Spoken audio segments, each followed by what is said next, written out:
So good morning, everyone. Thank you, chairpersons and the organizers for giving me this opportunity. I think Dr. Rohit Reddy has very detailed discussion about iron deficiency and the hemoglobin levels are very clearly seen. Nearly 50% of the individuals with heart failure have concomitant iron deficiency. The Indian studies have shown almost to the tune of 60 to 80%. It is just not enough that we have a normal hemoglobin. An insufficient supply of iron affects the cellular energetics and oxidative metabolism, which has a detrimental impact on the heart and the skeletal muscle, thereby leading to a fatigue when they do exercises. Irrespective of the presence of the concurrent anemia, again the word is very stressed, irrespective of the presence of concurrent anemia, iron deficiency is a different ball game, and it's important that we treat these patients with this. We have seen in the last trials, almost 6 large randomized controlled trials, the data was inconclusive. So let us dissect out this recent trial which was published in JAMA and in the ACC meeting, and to see how it's going to impact our clinical practice, especially in the background of heart failure with reduced ejection fraction. So I'm going to deal this, my talk on this outline, what we have enumerated here. So why the FAIR-HF2 trial? Iron deficiency is proven in heart failure, about 50% globally and 60 to 90% in the Indian cohorts. And the global burden has been shown consistently across all the heart failure trials, which Dr. Rohit Reddy has very clearly described here. So there is an unmet need, unmet outcomes. The outcomes have not been clearly delineated, and that's why the FAIR-HF2 trial was designed to see if intravenous ferric carboxymaltose would lead to a change in the outcome results. Iron deficiency in cardiovascular disease is well known. It could be in patients with heart failure with reduced ejection fraction, heart failure with preserved ejection fraction, coronary artery disease, cerebrovascular disease, aortic stenosis, atrial fibrillation, pulmonary hypertension, vis-a-vis so many other conditions you see iron deficiency in cardiovascular diseases. But what has been proven in the randomized controlled trials in the outcomes where there is an increased mortality, increased hospitalization, the quality of life is decreased, and there's a decrease in functional status, IV ferric carboxymaltose has proven in patients with heart failure with reduced ejection fraction, definitely. We lack data in preserved ejection fraction, in coronary artery disease, but thereby there could be benefits in the exercise capacity and other things, but we don't have randomized control data, and we have data which is lacking. Very clearly explained by my previous speaker, iron deficiency can be characterized by 1, depleted iron stores linked with a decrease in the total body iron supply due to insufficient nutritional intake, impaired absorption, or a chronic blood loss, that is absolute iron deficiency, or reduced circulating iron, which can be linked to a persistent chronic inflammatory state as in cardiovascular diseases. Here the hepcidin is has played a major role in preventing the absorption of iron from the gut and release of iron again from the macrophages and from the bone marrow. A typical diet contains about 10 to 20 milligrams of iron, but it goes into 3 major pools: the bone marrow, the circulating RBCs, and the macrophages and the liver. And the distribution of this iron depends upon this hepcidin molecule, which is secreted by the liver. Iron is available in various parental forms: iron sucrose, ferric gluconate, low molecular weight iron, dextran, ferric carboxymaltose, ferric derismaltose, and ferrimoxytol. But what we are concentrating here in this ferric carboxymaltose, and all of the 6 major trials have clearly shown there is an improvement in the functional quality of life. There is an improvement in the heart failure hospitalization, but mortality benefit was uncertain, and this trial was done basically to produce a definitive outcomes. And would this randomized controlled trial lead to a clear answer?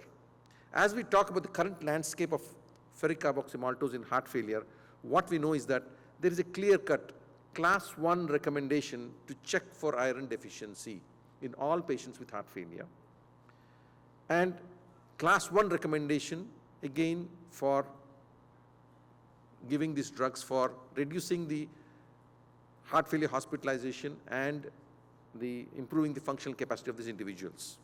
The key message which this trial wanted to deliver was high iron deficiency prevalence with poor outcomes in the National Heart Failure Registry justify the FAIR-HF2 trial. And the trial rationale was to show that IV ferroxycarboxyl maltose leads to a reduced CV death or recurrent heart failure hospitalization. The objective was to deliver first definitive outcomes randomized controlled trial, and this was built on prior randomized controlled trials to address the limitations which the prior trials had. The FAIR-HF2 trial was an investigator-initiated trial which enrolled about 11,005 patients at 70 centers in Europe, mainly from Germany, who had documented chronic heart failure with an ejection fraction of less than 45% and iron deficiency. The iron deficiency was defined as a ferritin of less than 100 nanograms per ml or ferritin of 100 to 299 nanograms per ml with the TSAT of less than 20. This was taken from the prior trials. The definition was taken from the prior trials what we had, but basically this concept was borrowed from the nephrology trials, which have clearly shown that with this definition they had a specific and sensitivity was much better with this definition. So this was borrowed from the nephrology trials. So 11,000 patients were 1,100 patients were taken in for this trial, and they were randomized to two groups. One group to receive ferric carboxyl maltose in the dose of 100 to 2,000 milligrams within the first 4 weeks. That's the repletion phase, the correction phase within 4 weeks, followed by the maintenance phase of 500 milligrams IV every 4 months. And the placebo group received IV normal saline throughout the study for a duration of 2 years. The stop criteria for this IV iron was hemoglobin of more than 16 grams per deciliter or ferritin of more than 800 nanograms per ml. Now, this being the trial design, the primary endpoints for this trial were time to first cardiovascular death or heart failure hospitalization, total heart failure hospitalization, time to first CV death or hospitalization heart failure in the TSAT subgroup of less than 20% TSAT. The secondary endpoints were quality of life, functional capacity, and the biomarkers NT-proBNP, ferritin, and TSAT. Summarizing the 3 endpoints in this heart failure FAIR-HF2 trial, the time to first heart failure hospitalization for heart failure or CV death was reduced by 21% with a p-value of 0.038, which was significant. The second, recurrent hospitalization for heart failure had a 20% reduction, because we know that the burden of this disease, LV dysfunction, reduced heart failure with reduced ejection fraction, has an impact on the second and third and the subsequent heart failure admissions.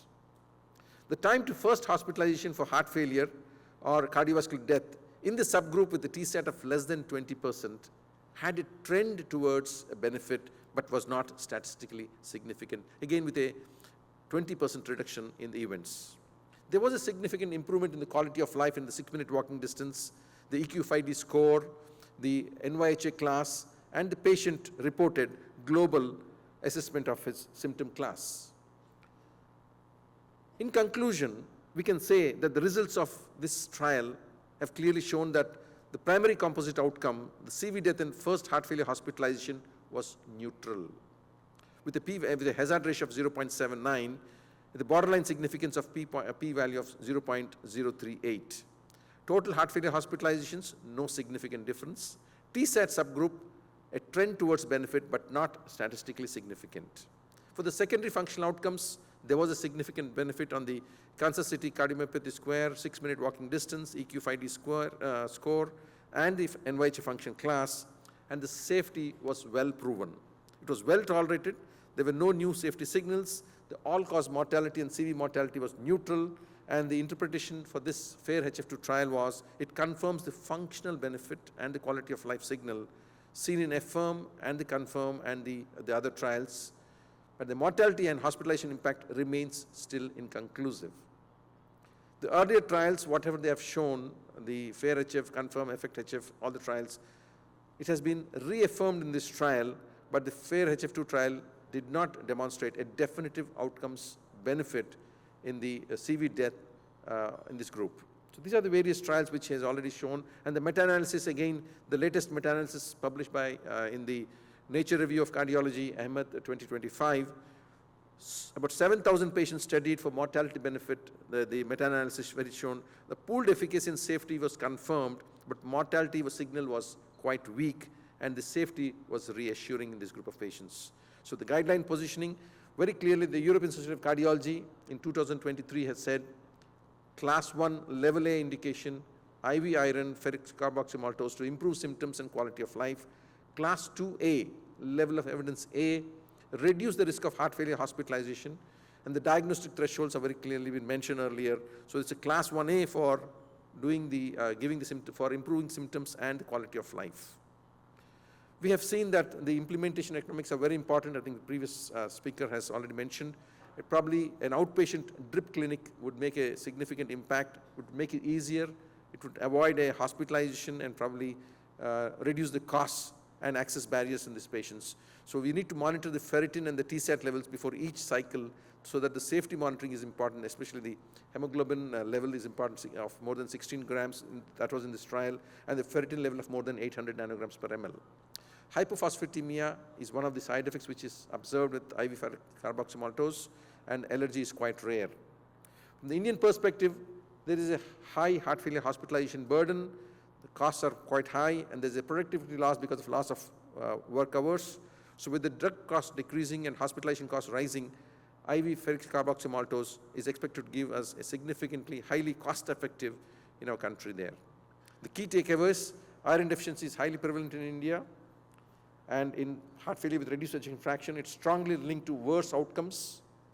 FAIR-HF2 tested the definitive outcomes question for IV ferric carboxymaltose in heart failure with reduced ejection fraction in about 1,100 patients for more than 2 years median follow-up.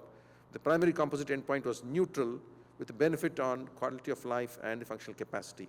The subgroup signal, patients with TSAT of less than 20%, showed a favorable trends. I think I'll let him talk here. Thank you so much for your patient hearing.